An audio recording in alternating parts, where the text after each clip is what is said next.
క్రీస్తునందు ప్రియమైనటువంటి Bible church of Hyderabad విశ్వాసులకు చేరి వచ్చిన ప్రతి ఒక్కరికి మరి ఆన్లైన్లో వీక్షిస్తున్న మీ అందరికీ ప్రభు అయిన యేసుక్రీస్తు నామములో వందనాలు చెల్లించుకుంటూ ఉన్నాను. ఈరోజు వాక్య అంశము దేవునికి నువ్వే కావాలి. దేవునికి ఎవరు కావాలి? నువ్వే కావాలంటే నేనే కావాలి అని చెప్పుకోవాలి. దేవునికి ఎవరు కావాలి? నేనే కావాలి. ప్రార్థన చేసుకుందాం. దయగల ప్రభువా, నీ పరిశుద్ధ నామమునకు వందనాలు. నీ వాక్యము వింటూ ఉండగా మమ్మల్ని జ్ఞాపకం చేసుకోండి, మా హృదయాలతో మాట్లాడండి. నీ వాక్యముతో ప్రభువా మమ్మల్ని హెచ్చరించండి, సరిచేయండి, సరిదిద్దండి. నీ వాక్యం అనే విత్తనము మా హృదయములో ఫలింపజేయుటకు సహాయం చేయండి. చేరి వచ్చిన వారిని, మరి యూట్యూబ్లో వీక్షిస్తున్న వారందరినీ కూడా మీరు జ్ఞాపకం చేసుకొని మహిమ ఘనత ప్రభావములు మీరు పొంది మాకు రావలసిన ఆశీర్వాదాన్ని కుమ్మరించమని యేసు నామమును అడుగుచున్నాము తండ్రి, ఆమేన్. 3 విషయాలు నేను క్లుప్తంగా చెప్పాలనుకుంటున్నాను. కనీసం గంట సేపు చెప్పాలి, కానీ అరగంట ఇచ్చారు, 25 నిమిషాలే ఉంది. మరి 10:30కు ఆరాధన అంటే 11 గంటల వరకు కూడా రాలేదు ఎవ్వరు. ఒక 10 మంది కూడా రాలేదు సరిగా. ఈవెన్ నర్సింగ్ అమ్మాయిలు కూడా మరి 10:30కు రాలేదు. దయచేసి టైం మెయింటైన్ చేయండి. మరి 1 గంటకు బంద్ చేయాలి కనుక మీరు ఇప్పుడు నేను 1 గంటకు బంద్ చేస్తాను. నాకు ఇచ్చింది ఎన్ని నిమిషాలు? 25 నిమిషాలు. 25 నిమిషాల్లో వాక్యం చెప్పడం అంటే అసలు అమెరికాలో ఉండాలి మనం. అప్పుడు అమెరికాలో ఉంటే 25-30 నిమిషాల కంటే ఎక్కువ దాటరు.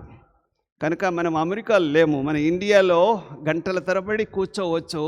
కానీ మీకు నేను ప్రామిస్ చేశాను 1 గంటకు వదిలేస్తానని. కనుక మీ దేవుని సన్నిధిలో మనం ఎక్కువగా గడుపుట అది మనకు ఆశీర్వాదం, నీకు ఆశీర్వాదము. కనుక ఈరోజు మొదటి 3 మాటలు, అంటే 3 మాటలు ఏంటంటే, మన దగ్గర ఉంటున్న పనికి రాని వాటిని వదిలేయాలి. మనలో ఉంటున్నది పనికి రానివి కొన్ని ఉన్నాయి, వాటిని వదిలేయాలి.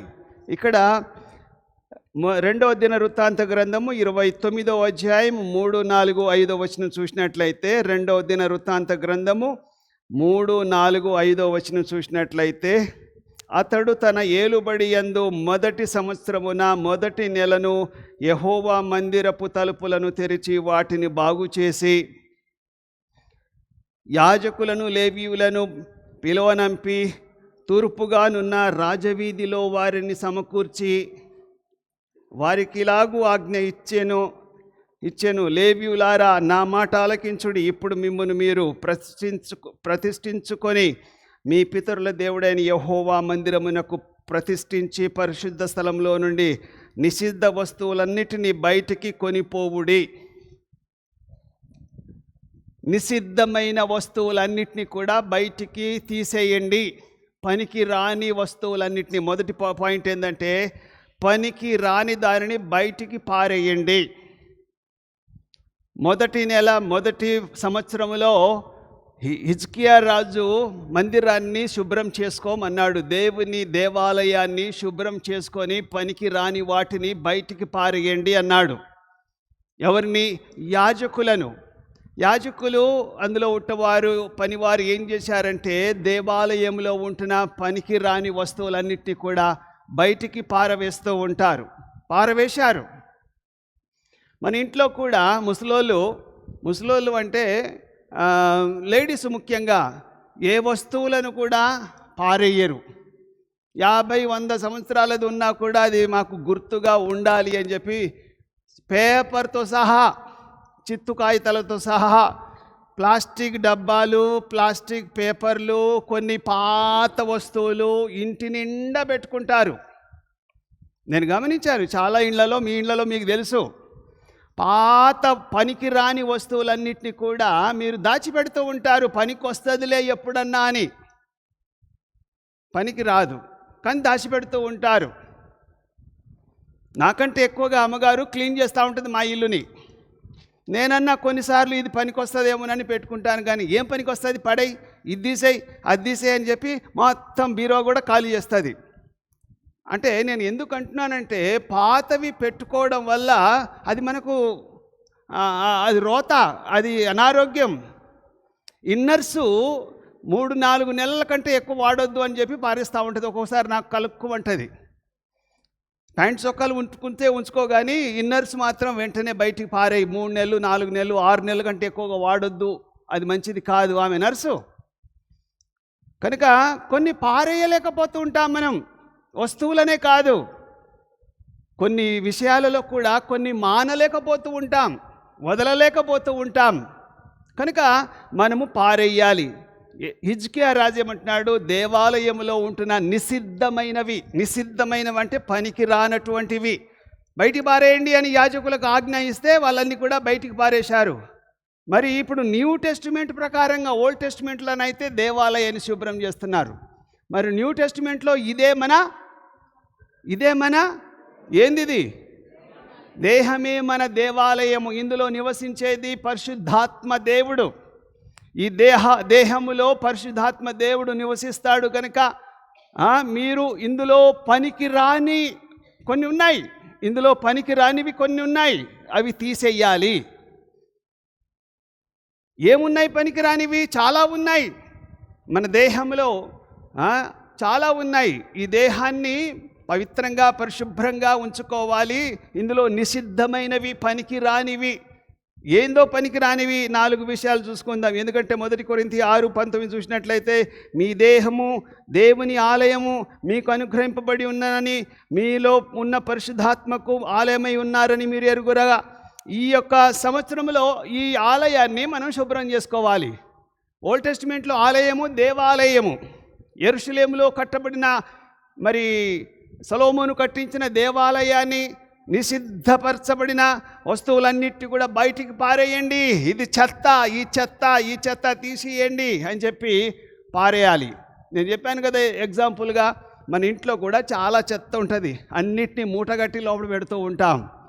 ఇంట్లో మరి సామాను ఆడోళ్ళు ఎక్కువగా చూస్తూ ఉంటారు. మగవాళ్ళకి ఏంది, బయటికి వెళ్ళిపోతే ఎప్పుడో వస్తారు, సాయంత్రం అలసిపోయి కింద తిని పడుకుంటారు, లేకపోతే మళ్ళీ పొద్దున్న ఏ పని చేయాలా అని ఉరుకుతూ ఉంటారు. కానీ ఇంట్లో ఉండి సిటీలో ఉంటున్న ఆడవాళ్ళంతా కూడా ఎక్కువ శాతము, అందరూ కాదు, ఎక్కువ శాతము 70-80% పని పాటు లేకుండా ఇంట్లోనే వస్తువులన్నిటిని కూడా, పాత వస్తువులన్నిటిని కూడా, పనికి రాని వస్తువులన్నింటినీ, అవి బోళ్ళు కావచ్చు, బొచ్చులు కావచ్చు, బట్టలు కావచ్చు, ప్లాస్టిక్ పేపర్లు కావచ్చు, న్యూస్ పేపర్ కావచ్చు, చెత్త చెదారం అంతా కూడా తీసేయాలి. చాలామంది మన చర్చి వాళ్ళు కూడా పాతవి తీసేయరు. మన చర్చే కాదు, దేశమంతా మన దేశంలోనే, వేరే దేశాల్లో కాదు. అఫ్కోర్స్ వేరే దేశాల్లో ఉండి అవి పనికి వస్తాయని చెప్పి పెట్టుకుంటారేమో, కానీ చాలామంది పనికి రాని వస్తువులను పెట్టుకుంటూ ఉంటారు. తీసేయాలి. సో అది ఓల్డ్ టెస్టిమెంట్. న్యూ టెస్టిమెంట్లో పనికి రానివి 4 విషయాలు చెప్తాను, 3 విషయాలు. ఒకటి ఏంటంటే 2 కొరింథీ 4:2, అవమానకరమైన రహస్య కార్యములను విసర్జించాలి. అవమానకరమైన రహస్య కార్యములను ఇంకెవ్వరు చూస్తలేరులే, నాకే తెలుసు, ఎవరికి తెలియదు అని కొన్ని విషయాలను, రహస్యమైన కార్యాలను మనం విసర్జించాలి, వదిలేయాలి. వదలకుండా మనము కాపాడుతూ ఉంటాము. కాబట్టి దేవుడు మనల్ని ఆశీర్వదించడు. రెండవది ఎఫెసీ 4:31, సమస్తమైన ద్వేషము, కోపము, అల్లరి, దూషణ, సకల విధమైన దుష్టత్వమును విసర్జించుడి. అల్లరి చేస్తూ ఉంటాం, డ్యాన్సులు చేస్తూ ఉంటాం. అల్లరితో కూడిన ఆటపాటలను మనము ఎక్కువగా చేయకూడదు, దాన్ని ఎంటర్టైన్మెంట్ చేయకూడదు. మేము చర్చ్ అయిపోయిన తర్వాత ఈ స్టేజ్ మీద పిల్లలు, నర్సింగ్ అమ్మాయిలు ఉన్నారు కాబట్టి 1-2-3 పాటలు పాడటానికి చూస్తూ ఉంటాము, కానీ డ్యాన్సులు వేస్తూ ఉంటారు. కానీ చర్చిలో కాదు. అల్లరితో కూడిన ఆటపాటలు కానీ, దూషణ అంటే వాని ముఖం అది పెద్ద ఇదిరా అని అంటుంటారే, అలాంటి దూషించొద్దు ఎవరిని కూడా. వారు తప్పే చేయొచ్చు, పాపమే చేయొచ్చు, కానీ దూషించకూడదు. మన నోటి నుంచి ఎవరిని కూడా శాపవచనాలు రాకుండా ఆశీర్వాదమే చేయాలి, కానీ శపించడానికి వీల్లేదు. తర్వాత కోపపడు కానీ పాపం చేయకూడదు. మీ కోపం ఎప్పటి వరకు క్లియర్ కావాలి? నిజంగా చెప్తున్నా, మనోళ్ళకి ఎవ్వరికి లేదు ఆ గోల. చాలామంది సంవత్సరాల తరబడి సాయంత్రం వరకు, పొద్దునో మధ్యాహ్నమో, ఈవెన్ 5 గంటలకు నువ్వు కోపడితే 5:30కు పొద్దు కూకింతే 5 అరగంటలోనే మీ కోపం చల్లార్చాలి. ఇది మీలో ఉంటున్న ఆ రోత తీసేయాలి. అయితేనే మీరు ఆశీర్వదించబడతారు. అయితేనే మీరు దేవుని వాక్యానుసారంగా జీవిస్తున్నట్టు లెక్క. మనము తీసేయం, క్షమించం, వదలం. కోపం బాగుంటుంది మనకు. నా కోపం నీకు తెలుసా అంటారు. ఇంకా పైగా నేను ఎవరినో తెలుసా, నేను ఎవరినో తెలుసా, నేను అసలే అంటూ ఉంటారు బడాయికి. అదంతా బైబిల్ భాష కాదు, బైబిల్లో ఉంటున్న మాటలు కావు. తర్వాత సమస్తమైన సకల విధమైన దుష్టత్వము అంటే ఏంటి? నేను గనక లేచిన్నా ఇక నీ పని అయిపోయింది. ఈరోజు అసలే చర్చి ఆదివారం, లేకపోతే నీ సంగతి నేను చూస్తా అని ఆదివారం కానీ అది మంగళవారం కానీ ఏ రోజైనా కూడా నీ నోటిలో ఆవేశము, దుష్ట తలంపులు, దుష్ట ఆలోచనలు, దూషించే మాటలు, లేకపోతే శపించే మాటలు రాకూడదు. నెంబర్ 3 ఏంటంటే తిమోతికి రాస్తూ ఉన్నాడు, 1 తిమోతి 4:7, అపవిత్రమైన ముసలమ్మ ముచ్చట్లు మనలో నుంచి తీసేయాలి. వింటున్నారా? రహస్య కార్యములు తీసేయాలి. ఎవ్వరు చూస్తలేరు, నాకే తెలుసు, నేనే కనుక్కున్నా. మీరు ఒక మేధావులు కావచ్చు, మీరు ఒక జ్ఞానులు కావచ్చు, అది నీకే తెలిసినా కూడా అలాంటి రహస్యములు తీసేయాలి. నెంబర్ 2, అపవిత్రమైన దూషణలు, అల్లరితో కూడిన మాటలు, కోపము, ద్వేషము, లేక ఇవన్నీ కూడా మనం తీసేయాలి. నెంబర్ 3, ఇది కూడా తీసేయమంటారా ఫాస్టర్ గారు, ఇది అవసరమా అని అనుకుంటూ ఉంటారు. ఓకే, మరి ముసలమ్మ ముచ్చట్లు. ఈ మధ్యలో ఈ ముసలోడు ముచ్చట్లు అని ఎందుకు రాయలే బైబిల్లో నాకు చెప్పండి. ముసలోడు మాట్లాడే ముచ్చట్లు తీసేయండి అని ఎందుకు రాయలేదు? ముసలమ్మ ముచ్చట్లు అంటే ముసలోళ్ళు కాదు, ముసలమ్మలు చాలామంది మాట్లాడతారు. ఒక ముసలామెను 60-70 రూతమ్మ, నీ వయసులో ఉన్న వాళ్ళంతా కూడా కదిలిస్తే చాలు, కదిలిస్తే వాళ్ళతో పలకరించే వాళ్ళు తక్కువ. కనుక మనము ముసలోళ్ళతో మాట్లాడినట్టు, ముసలమ్మలు మాట్లాడినట్టు, ముసలమ్మలు ముచ్చట్లు పెట్టినట్టు మనం ముచ్చట్లు పెట్టకూడదు. కొంచెము అవాయిడ్ చేయాలి. అసలు అనవసరమైన మాటలు మాట్లాడుతూ ఉంటాం, అనవసరమైన విషయాలు మనము ఎక్కువగా డిస్కస్ చేస్తూ ఉంటాం. అందులో ఏముండదు, గంటల తరబడి డిస్కస్ చేస్తూ ఉంటారు. ఒకటే మాట మీద ఇంకా ఇటులాగి అటులాగి మరి ఎక్కువగా మాట్లాడుతుంటారు. అలాంటి మాటలు విసర్జించాలి. ఆడోళ్ళని పలకరిస్తే చాలు. నేను ఆడోళ్ళని కోపపడుతున్నాను కాదు, నా భార్యే ఒక్క మాట, ఆమె ఏమైంది అంటే ఇక్కడ నర్సింగ్ స్కూల్లో ఏం జరిగింది, లేకపోతే బయటికి పోయి మార్కెట్లో ఏం జరిగిందని అడిగితే ఆమె ఇంతసేపు చెప్తుంది. నన్ను అడుగుతుంది, పొద్దాక కూర్చున్న బీటీఎంలో ఏం చేయించినావు అంటే, పని చేయించినమ్మా, పని చేయించిన అంతే. నేను చెప్పే మాట ఏంది, ఆమె చెప్పే మాట ఏంది, ఇక అట్లా. అంటే నేను వివరించలేను, మీ అందరికీ తెలుసు. ఆడోళ్ళు మాట్లాడేటప్పుడేమో పూసగుచ్చినట్టు చెప్తూ ఉంటారు. అవసరం లేదు, పాయింట్కి వచ్చేసాయి, పాయింట్కి మేము మొత్తం చెప్తేనే నాకు సాటిస్ఫాక్షన్ అని చెప్పి ఈ ముచ్చట్లు ఆపాలి. ఇలాంటివి చెప్పకూడదు. కనుక బైబిల్లో ఎక్కువగా ముసలోళ్ళు, ముసలమ్మలు, లేడీస్ని గురించి ఎందుకు మాట్లాడుతున్నట్టు, ఇది విసర్జించాలి. చెప్పిందే చెప్తూ ఉంటాం, మాట్లాడిందే మాట్లాడుతూ ఉంటాం. అయిపోయింది, చాప్టర్ క్లోజ్, ఫుల్ స్టాప్ పెట్టిన తర్వాత మళ్ళీ మాట్లాడకూడదు. మాట్లాడుతాం, మనం మళ్ళీ మాట్లాడతాం, కలిసినప్పుడల్లా మాట్లాడతాం. అదే ముచ్చట, ఏ ముచ్చట, గాయని చెప్పినా ఏం చెప్పిండు, అయ్యే అలాంటి మానేయాలి అంటున్నాడు ప్రభు. కనుక ఈ మాటలు మాట్లాడకూడదు, మారాలి. బైబిల్లో జక్కయ్య ఎన్నో రహస్య పాపాలు, దొంగతనాలు, లేకపోతే లంచం తీసుకొని సావుకారైపోయిండు. కనుక దేవుడిని యేసు ప్రభు ఆయన ఇంటికి రాగానే ఆయన ఆస్తిలో సగము బీదలకి చేసిండు, ఇంకా సగము ఎవరి దగ్గర అయితే నేను అన్యాయంగా తీసుకున్నాను వారికి 4 రెట్లు ఇచ్చేస్తానని చెప్పి, ప్రభు నా పాపాలను క్షమించు, నేను మారిపోయాను, మొదట్లాగా ముందున్నట్టుగా నేను ఇప్పుడు ఉండను అని చెప్పి తీర్మానించుకున్నట్టుగా చేస్తున్నాం. సో మన దగ్గర ఉంటున్నది పనికి రానటువంటి ఏదైనా కానీ, అది వస్తువులే కానీ, లేకపోతే మాటలే కానీ, క్రియలే కానీ మనం మానేయాలి. నెంబర్ టూ ఏంటంటే మనం కట్టుకోవాలి అంటే ఏం కట్టుకోవాలి? మన యొక్క భాష, మన యొక్క పని, మన యొక్క తలంపులు మనము దాని మీద కట్టుకోవాలి. దేని మీద కట్టుకోవాలి? బైబిల్ వాక్యం మీద కట్టుకోవాలి. నా మాటలు విని దాని ప్రకారంగా నడుచువాడు బండ మీద ఇల్లు కట్టినటువంటి వాడు. నా మాటలు విని, దేవుని మాటలు అనబడిన దేవుని వాక్యము విని దాని ప్రకారం నడుచుకొని వాడు దేని మీద కట్టుకున్నట్టు? బండ మీద ఇల్లు కట్టుకున్నట్టుగా ఉంటుంది. దేవుని వాక్యము వినాలి. నాకు 25 నిమిషాలే ఇచ్చారు, నాకు ఇప్పుడు ఒకటో పాయింటే కాలే. ఇంకో 10-15 నిమిషాల్లో నేను బంద్ చేయకపోతే నీ మాట మీద నువ్వు నిలబడలేదు కదా అంటారు. మనం వాక్యం అనే దాని మీద కట్టబడాలి. వాక్యం లేకపోతే మనము బ్రతకడం వేస్ట్. వాక్యం కావాలి. ఎంతగా కావాలి అంటే 3 పూటలు తింటున్నాం అన్నం. బ్రేక్ఫాస్ట్ చేస్తాం, మళ్ళీ టిఫిన్ తింటాం, బిస్కెట్లు తింటాం, స్నాక్స్ తింటాం, లంచ్ తింటాం, మళ్ళీ కాఫీ తాగుతాం. పొద్దున ఒక కాఫీ, మధ్యాహ్నం ఒక కాఫీ, సాయంత్రం కాఫీ, బెడ్ కాఫీ, ఇలాంటివి ఎన్నో స్నాకులు ఏవేవో బుక్కుతూ ఉంటాం ఈ దేహానికి. కానీ దేవుని వాక్యం మాత్రము కొంచెమే వింటాం. కనుక మనలో ఉంటున్న ఆ అంతరంగ పురుషుడు కృషించి కృంగిపోతూ ఉన్నాడు. నువ్వు తింటున్నావురా 3 పూటలు, 4 పూటలు, 5 పూటలు తినేటోళ్ళు కూడా ఉంటారు.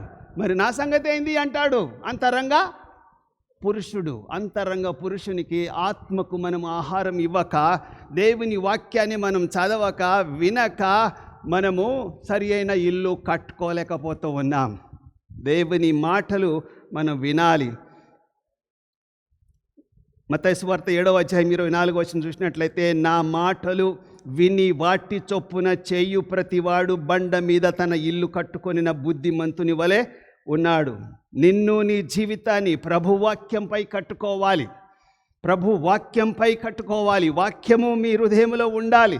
దీన్ని బాగా తినాలి.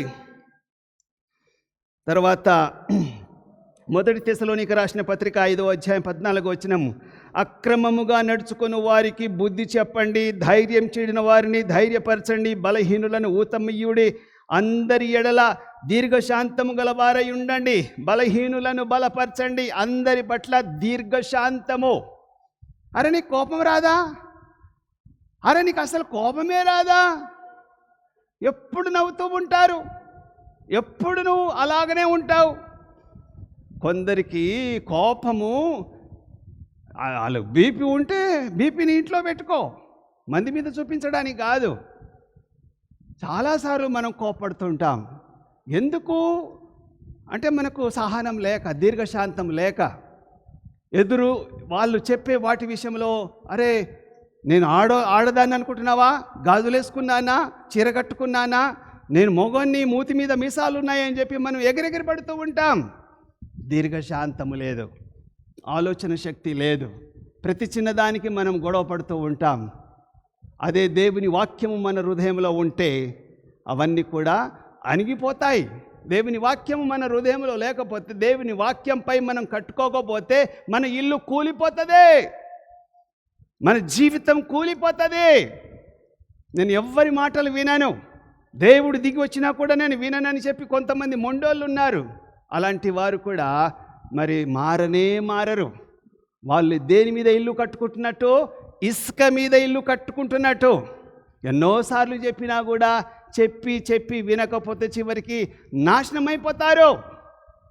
బైబిల్ చెప్తుంది, ఎన్నిసార్లు చెప్పినా కూడా వినని వాని యొక్క పరిస్థితి నాశనము. కనుక అదే వాక్యం మన హృదయంలో ఉంటే, దేవుని మాటలు మన హృదయంలో ఉంటే, బాగా వాక్యం బాగా తెలిస్తే మనం దేని మీద ఇల్లు కట్టుకున్నట్టు? బండ మీద. ఇంతకుముందు వినయ్ పాస్టర్ గారు చెప్పాడు కదా, కొండ మీద, కోటల మీద ఎందుకు కట్టుకుంటారు రాజులు అంటే ఎవరు రారు అని. కానీ కొంతమంది సైన్యానికి, శత్రువులకు భయపడి బంకర్స్ కట్టుకుంటారు. భూమిలో సొరంగాలు చేసుకొని ఎంత తుఫాన్ వచ్చినా ఏదొచ్చినా కూడా అది కదలదు అని చెప్పి బంకర్స్లో దాక్కుంటారు. వేరే దేశాల్లో, మన దేశంలో కాదు. కానీ 2వ రాకడలో మరి సద్దాం హుసేన్ గురించి మీకు తెలుసు కదా. సద్దాం హుసేన్ని ఎవ్వరూ పట్టుకోలేరు, కానీ అమెరికన్ సైన్యం పట్టుకుంది. వాళ్ళ సొంతోళ్ళు పట్టించారు. ఆయన పేరేంది? పాకిస్తాన్లో చనిపోయిన ఆయన ఒసామా బిన్ లాడెన్ని ఎవ్వరు పట్టుకోలేరు. కానీ మళ్ళీ అమెరికా సైన్యం పట్టుకుంది, వాళ్ళ సొంతలోనే పట్టించారు. కనుక ఈ లోకంలో మనుషులను పట్టుకోగలిగారు, కానీ మనుషులు దాక్కుంటే దేవుడు పట్టుకోలేడా? దేవుడు మనల్ని కనుక్కోలేక ఉంటాడా? నువ్వు ఎక్కడన్నా దాక్కో, భూమి మీద, ఆకాశం మీద, సముద్రంలో ఎక్కడన్నా దాక్కో, దేవుని చెయ్యి అక్కడ ఉందని వాక్యం చెప్తుంది. కనుక అదే దేవుని వాక్యం మనలో ఉంటే స్థిరంగా బలంగా ఉంటాం. నాకు తెలిసినంత జ్ఞానం ఎవరికి లేదు అని చెప్పి నన్ను ఎవరు పట్టుకోలేరు, నా అంత జ్ఞాని ఎవరు లేరు అని చెప్పి వీగొద్దు. మనం వాక్యం మీద కట్టుకోవాలి. వాక్యం మనకు లేకపోతే మనము ఇతరులకు సహాయం చేయలేము. బలహీనులను బలపరచండి. బలహీనులు మనలో ఉంటారు, వారిని బలం ఇవ్వాలి, వారికి చేయుతని ఇవ్వాలి. బర్నబా తన ఆస్తిని అంతా కూడా అమ్మేసి ఎవరికి ఇచ్చాడు? అపోస్తలుల పాదముల దగ్గర పెట్టాడు. పౌలు సౌలుగా ఉంటున్నప్పుడు ఆయన వాక్యం చెప్తుంటే ఎవరు వింటలేరు, భయపడ్డారు, పారిపోతూ ఉన్నారు. అప్పుడు బర్నబా ఊతమిచ్చాడు, అయ్యా నేనుంటాను, నిన్ను తీసుకోపోతాను, నా డబ్బులు ఖర్చు పెట్టుకొని నీ ప్రయాణ ఖర్చులన్నీ నేను తీసుకోపోతాను అని చెప్పి ఫస్ట్ సెకండ్ మిషనరీ జర్నీలో బర్నబా ఖర్చు పెట్టుకున్నాడు. అనేక ప్రాంతాలు, దేశాలు, ఖండాలు దాటి సువార్త ప్రకటించాడు. అందుకోసమే బర్నబా లాంటి వాళ్ళు సపోర్ట్ చేసినందుకు ఆయన 14 పత్రికలు రాశాడు. 14 పత్రికలు పౌలు రాశాడు. బర్నబా లేకపోతే పౌలు లేడు. సో మనలో ఊతమిచ్చే వాళ్ళు కావాలి, బలహీనులుగా ఉంటారు, వారికి బలపరిచే వాళ్ళు కావాలి. అరే పడిపోతున్న వారిని నిలబెట్టాలి, సరి అయిన విద్య లేనటువంటి వారికి సపోర్ట్ చేయాలి. కనుక కొలసీలోకి రాసిన పత్రిక 4వ అధ్యాయం 12వ వచనం చూసినట్లయితే, మీరు సంపూర్ణులను ప్రతి విషయంలో దేవుని చిత్తం గూర్చి సంపూర్ణాత్మ నిశ్చయత గలవారై నిలకడగా ఉండవలనని మీ కొరకు తన ప్రార్థనలో పోరాడుచున్నాడు. మీ కొరకు తన ప్రార్థనలో పోరాడుచున్న వ్యక్తి ఇంకొక వ్యక్తి ఎపఫ్రా ఆయన మంచి లీడర్, మంచి ప్రార్థనాపరుడు. మీ అందరి కొరకు ప్రార్థన చేసే వాళ్ళు ఒకరు ఉండాలి. స్నేహితులు అందరికీ ఉంటారు, కానీ ప్రార్థన చేసే స్నేహితులు ఉన్నారా? నీ ఊరంతా స్నేహితులు ఉంటే సరిపోదు, నీకోసం ప్రార్థన చేసేవారు 4 సంపాదించుకోండి. వింటున్నారా నేను చెప్పేది? లేచిపోదాం అనుకుంటున్నారా? మన కోసం ప్రార్థన చేసేవారు 4 ఉంటే చాలు. నీకు 100 మంది నాకు స్నేహితులు ఉన్నారని, 1000 మంది నా ఫ్రెండ్స్ ఉన్నారని చెప్పి మీరు విర్రవీగొద్దు. వాళ్ళంతా కూడా చెత్తగాళ్ళు, వాళ్ళంతా కూడా నీకోసం ఏమీ చెయ్యలేని వాళ్ళు. నీకోసము ప్రార్థన చేసేవారు, నిన్ను గుర్తుపెట్టుకొని రోజు నీకోసం ప్రార్థన చేసేవాళ్ళు ఎంతమంది కావాలంటున్నా? 4 చాలు. 4 చాలు. రోజు నీకోసం ప్రార్థన చేసే ఒక్క వ్యక్తిని ఈ రోజు నుంచి మీరు ప్రారంభించండి, స్టార్ట్ చేయండి, వెతకండి. అలాంటి వ్యక్తితో మీరు స్నేహంగా వాక్యం మీద నిలబడిన వారే, వాక్యం మీద తన ఇల్లును కట్టుకున్న వారే, బండ మీద ఇల్లు కట్టుకున్న వారే నీకోసం ప్రార్థన చేస్తారు, నీకు సపోర్ట్ చేస్తారు, మీకు మంచి ఐడియా ఇస్తారు, మంచి బోధన చేస్తూ ఉంటారు. ప్రార్థన చేసే వాళ్ళు కావాలి. మొదటిది ఏందన్నానండి? పనికిరాని వస్తువులను మన నుంచి తీసేయాలి. రెండవది కట్టుకోవాలి. దేని మీద కట్టుకోవాలి? బండ మీద. బండ అంటే ఏంది? క్రీస్తు యేసు బండ, దేవుని వాక్యం అనే బండ. ఈ వాక్యం మీద మన ఇల్లుని కట్టుకుంటే, మనం దీని వాక్యానుసారంగా జీవించినట్లయితే మనం కూలి పోము. ఎన్ని తుఫాన్లు వచ్చినా, వరదలు వచ్చినా, వర్షం వచ్చినా, సుడిగాలి వచ్చినా కూడా మనల్ని కాపాడేది బండ. మన ఇల్లు కట్టుకున్నది క్రీస్తు యేసు అనబడిన వాక్యం మీద మనం కట్టుకున్నాం కాబట్టి మనం కూలిపోము, పడిపోము. ఈ వాక్యం మనల్ని బ్రతికిస్తుంది, ఈ వాక్యం మనల్ని సరిచేస్తుంది, ఈ వాక్యం ద్వారా మన జీవితాలను కట్టుకుంటాం, మన కుటుంబాలను కట్టుకుంటాం. చివరిది, మూడవది, మనల్ని మనము సమర్పించుకోవాలి. మనల్ని మనము సమర్పించుకోవాలి. ఆ కాలంలో ఓల్డ్ టెస్టిమెంట్లో నేను చదవాలనుకుంటున్నాను కానీ టైం లేదు. ఓల్డ్ టెస్టిమెంట్లో నీ మొదటి కుమారుడు, జ్యేష్ఠులలో మొదటి కుమారుడు, నెహెమ్యా గ్రంథంలో చెప్పబడుతుంది, మీ జ్యేష్ఠులలో ప్రథమ ఫలము, ప్రథమ పంట దేవుని సన్నిధిలో తీసుకొని యాజకులకు, లేవీయులకు ఇవ్వండి, మీ జ్యేష్ఠ కుమారునికి ఇవ్వండి. అవి ఎద్దే కానీ లేకపోతే పొట్టేలే కానీ లేకపోతే కుకుడో కానీ, కుకుడు అంటే కోడే కానీ, నీ ఇంట్లో ఉన్నది మొదటి ఫలము తీసుకొని రావాలి. మొదటి ఫలము దేవునికి ఇవ్వాలి. అది ఓల్డ్ టెస్టిమెంట్. మరి రెండో న్యూ టెస్టిమెంట్లో ఏముంది? నెహెమ్యా అంటూ ఉన్నాడు. 10, 36, 37, 38 చదువుకుందాము. లేవీయులలో జ్యేష్ఠులలో మా పశువులలో తొలిచూలను ధర్మశాస్త్ర గ్రంథమందు రాబడినట్టు మా మందలలో తొలిచూలను మన దేవుని మందిరంలో సేవ చేయి యాజకుల యొద్దకు మేము తీసుకొని వచ్చినట్లుగా నిర్ణయించుకొంటిమి. ఇదియుగాక మా పిండిలో ప్రథమ ఫలము ప్రతిష్టార్పణలను సకల విధముల వృక్షములను ఫలములను ద్రాక్షారసము నూనె మొదలైన వాటిని మా దేవుని మందిరపు గదులలోనికి యాజకుల యొద్దకు తెచ్చినట్లుగాను మా భూమి పంటలో 10వ వంతును లేవీయులను వద్దకు తీసుకొని వచ్చినట్లుగా ప్రతి పట్టణములోనున్న మా పంటలో 10వ వంతును ఆ లేవీయులకు ఇచ్చినట్లుగాను నిర్ణయించుకొంటిమి. Last very important 38 verse. లేవీయులు ఆ 10వ వంతును తీసుకొని రాగా అహరోను సంతతి వాడైన యాజకుడు ఒకడును వారితో కూడా ఉండవలననియు 10వ వంతులో 1 వంతు లేవీయులకు మా దేవుని మందిరములో ఉన్న ఖజానా గదులలోనికి తీసుకొని రావాలని నిర్ణయించుకొంటిమి. ఇంకా లేదా ఇంకొక మంచి మాట ఉందే,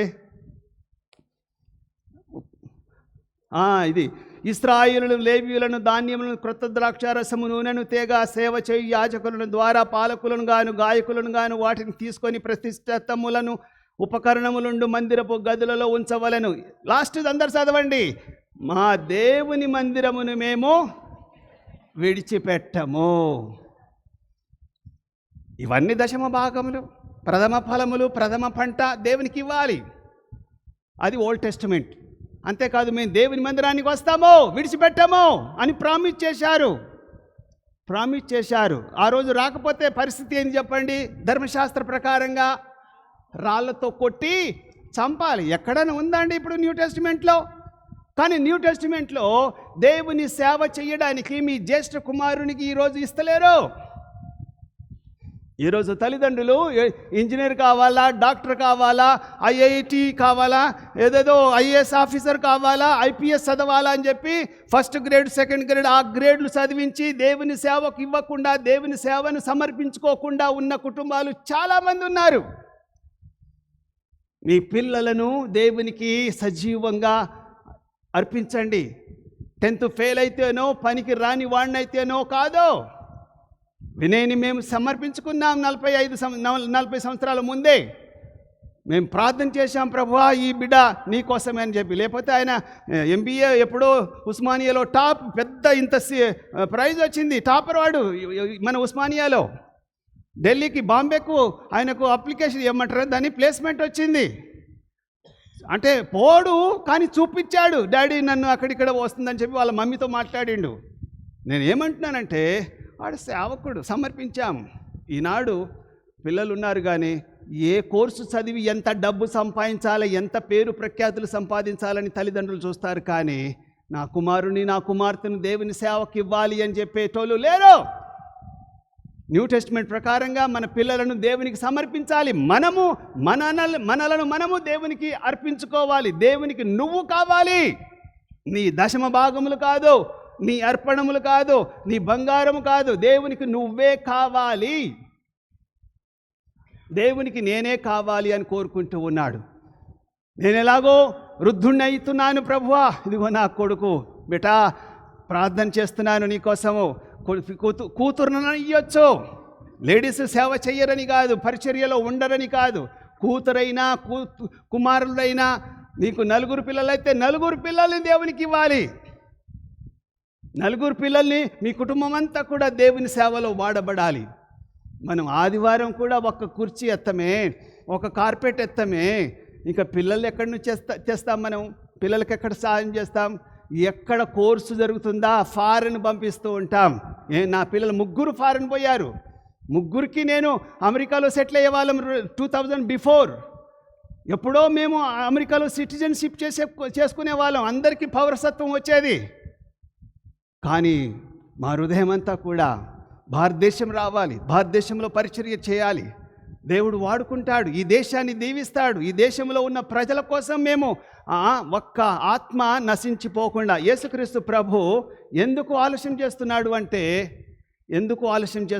అంటే ఏ ఒక్కరు నశించిపోవడం దేవునికి ఇష్టం లేదు. ఆయన ఇంకా దీర్ఘశాంతము చూపిస్తూ ఇంకా రెండో రాకడలో రాకపోవడానికి కారణం ఏంటంటే ఇంకా కొందరైనా రక్షింపబడతారేమో. ఇంకో మాట చెప్తాను.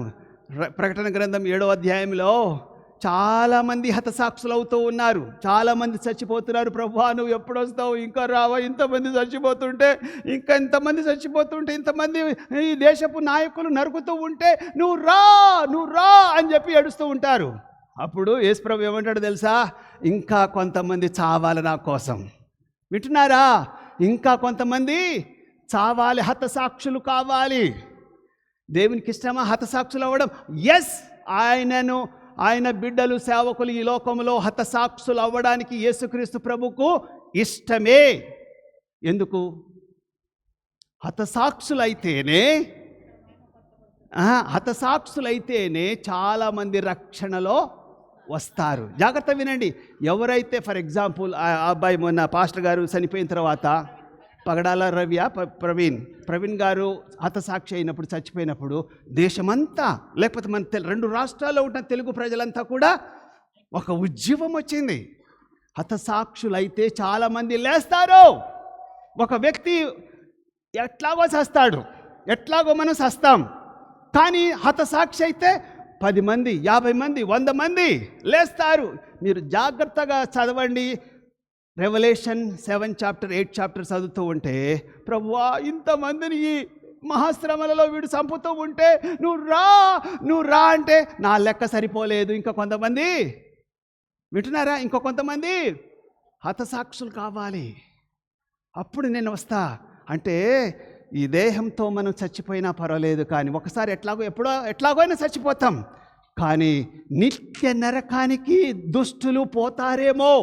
దుష్టులు ఇంకా మీ చుట్టూ ఉంటున్న వారు, పరమ దొంగలు, పరమ దుర్మార్గులు ఉంటున్న వాళ్ళు మారుతారేమోనని చెప్పి, ఎంత జాలిగల దేవుడు. మనం వన్ సైడే చూస్తూ ఉంటాం. మనం ఆలోచన చేసినా, మనం మాట్లాడినా కూడా ఒక సైడే చూస్తుంటాం. కానీ ఇంకో సైడ్ చూడాలి. దేవుని సైడ్ ఏంటంటే ఇప్పుడు ఎట్లా చెప్పాలి, ఒక వ్యక్తి చనిపోయారనుకో జనార్దన్ గారు, నీ తండా, నీ గ్రామము, నీ మండలం అంతా వచ్చేస్తుంది. నువ్వు ఎన్ని సంవత్సరాలు, 100 సంవత్సరాలు సేవ చెయ్యవడు రాడు. నువ్వు సస్తే, నిన్ను చంపితే, అంటే క్షమించు, నువ్వు సస్తే, నిన్ను చంపేస్తే నీ ఖాందర్ మొత్తం లేచి వస్తుంది. నీ ఊరు, మండలం, రాష్ట్రం అంతా కూడా కదిలింపబడుతుంది. అది ఎవరికి ఇష్టము? దేవునికి ఇష్టము. ఎందుకు? నువ్వు చావడం కాదు నిన్ను చంపడం కాదు దేవునికి ఇష్టమైంది. నువ్వు ఎట్లాగో మంచిగున్నా వృద్ధుడైనా చచ్చిపోతావు. కానీ చచ్చిపోతే ఏమవుతుంది? క్రీస్తు కోసం చచ్చిపోతావు. కనుక మీ చుట్టూ ఉంటున్న వాళ్ళంతా కూడా ఆలోచన చేస్తారు, ఎంత మంచోడండి జనార్దన్ గారు, ఎంత గొప్పోడు, ఎంత భక్తిపరుడు. ప్రతి ఆదివారం ఇక్కడ నిలబెడతాడు, లేపుతాడు, కానుకలేస్తాడు, ఆయన దశంభాగం ఇస్తాడు, వాళ్ళ భార్య దశంభాగం ఇస్తుంది. అబ్బా ప్రార్థన పరుడండి. కానీ అతన్ని చంపేశారండి పాపులు. కనుక ఆ మాట చొచ్చుకొని నేను కూడా ఉంటా, ప్రభులో ఉంటా, ఆయనలాగా ఉంటా, చర్చిలో యాక్టివ్గా ఉంటా అని చెప్పి 100 మంది లేస్తారు నిన్ను బట్టి. అదే నువ్వు ప్రయాసపడి భారం మోసుకుంటున్న వారలా అని పాంప్లెట్ ఇచ్చో, వాక్యం చెప్పో, కాలు మొక్కితే కూడా వాళ్ళు రారు. కనుక హతసాక్షులు కావాలి అని ప్రభువుకి ఇష్టం, యేసుక్రీస్తు ప్రభువుకి ఇష్టం. ఎందుకు అంటే దుర్మార్గులు మారాలని. మారకపోతే వారు నిత్య అగ్నిగుండంలో ఉంటారు. అగ్ని ఆరదు, పురుగు చావదు. ఆ భయంకరమైన అగ్ని మనల్ని ముక్కలు ముక్కలుగా నరికినా కూడా పర్వాలేదు, కానీ ఆ అగ్నిలో, ఆరని అగ్నిలో, నిన్నటి దినము నేను కొన్ని పుస్తకాలు, కొంత చెత్త వెనక కాలుతూ ఉంటే అంత దూరం ఇక్కడికి కూడా వేడి వస్తుంది. అయ్యో ప్రభు, ఇంత చిన్న మంట ఎంత వేడిస్తుంది. అదే అగ్నిగుండం ఎలా ఉంటుందో చూడండి. కనుక ప్రియమైనటువంటి దేవుని బిడ్డలారా, మనము సమర్పించుకోవాలి. మన కుటుంబాలు దేవునికి సమర్పించుకోవాలి. ప్రభువా నా ద్వారా కొందరైనా ప్రభు దగ్గరికి వస్తారేమో అని చెప్పి ఆయన పరిచర్యలో వాడబడే వాళ్ళు కావాలి. నెంబర్ 1 ఏంటంటే పనికి రాని దాన్ని మన నుంచి పాడేయాలి. నెంబర్ 2 ఏంటంటే వాక్యంపై మనము కట్టుకోవాలి. బండ మీద అనబడిన క్రీస్తు యేసు మీద మనం వాక్యము కట్టుకోవాలి. నెంబర్ 3 ఏంటంటే మనలను మనము సమర్పించుకోవాలి. మన పిల్లల్ని కూడా దేవుని సేవకు, ఆడోళ్ళైనా పర్వాలే, మగపిల్లలైనా పర్వాలే, ఆడపిల్లలైనా పర్వాలే, మనము మన కుటుంబము ఎవరికి సమర్పించుకోవాలి? దేవునికి సమర్పించుకోవాలి. ఆయన సన్నిధికి రాకుండా మేము మానవం అని ప్రామిస్ చేసుకోవాలి. దేవుడి యొక్క వాక్యాన్ని మనందరి వినికిడిలో మెండుగా దీవించునుగాక. లేచి నిలబడండి.